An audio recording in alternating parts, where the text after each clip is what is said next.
Back to our channel. నేను మీ వేదానండి. నేనైతే ఈరోజు 2 రకాల మురుకులు ఎలా చేసుకోవాలో, క్రిస్పీగా ఎలా చేసుకోవాలో, 10 డేస్ అయినా పాడవకుండా ఎలా చేసుకోవాలో చూపిస్తాను.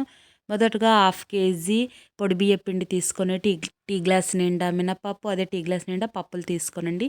ఇలాగ మినపప్పు దోరగా వేయించుకొని ఒక మిక్సీ జార్లో పప్పులు అవన్నీ బాగా గ్రైండ్ చేసేసుకోనండి ఫ్రెండ్స్. తర్వాత బియ్య పిండి, అలాగే 2 టేబుల్ స్పూన్ల కారం పౌడరు, నువ్వులైతే తెల్ల నువ్వులు ఒక 4 టేబుల్ స్పూన్ తీసుకుంటున్నాను. తగినంత సాల్ట్ వేసుకొని చెక్ చేసేసుకొని వాటర్ వేసి ఇలా కలిపి పెట్టుకుంటున్నానండి.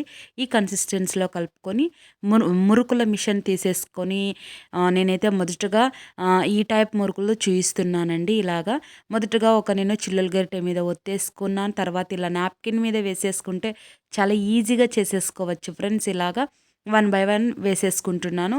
నాప్కిన్ మీద చేసుకున్న అంత ఈజీగా వచ్చేస్తాయి, చేతికి తీసేసుకోవచ్చు. నేను చూడండి ఇలాగ ఆల్మోస్ట్ అన్నీ ఇలా చేసేసుకొని పెట్టేసుకున్నాను.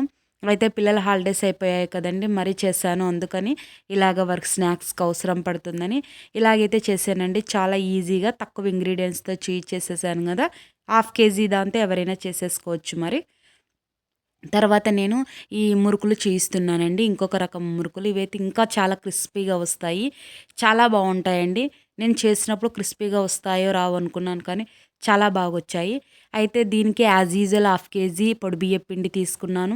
అలాగే మినప్పప్పు ఒక టీ గ్లాస్ నిండా, అలాగే పప్పులో ఒక టీ గ్లాస్ నిండా తీసేసుకొని వేయించుకొని పొడి చేసుకొని ఇలాగా దోరగా వేయించుకొని అంతా కలిపెట్టుకుంటున్నానండి. యాజ్ యూజువల్గా మీరు ఇంకనూ ఫుల్ డీటెయిల్గా వీడియో చూడాలి అంటే మన ఛానల్ని విజిట్ చేయండి.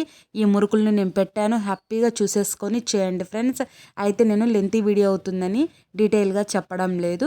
అయితే మీకు ఇది కన్ఫామ్గా ఈ వీడియో కావాలంటే మన ఛానల్ని విజిట్ చేస్తే దొరుకుతుంది. మరి ట్రై చేయండి, ఎలా వచ్చిందో కమెంట్ చేయండి. సిమ్లో పెట్టుకొని వేయించుకోనండి, మంచి క్రంచీ మురుకులు తయారైతాయి. మరి సపోర్ట్ చేయండి ఫ్రెండ్స్.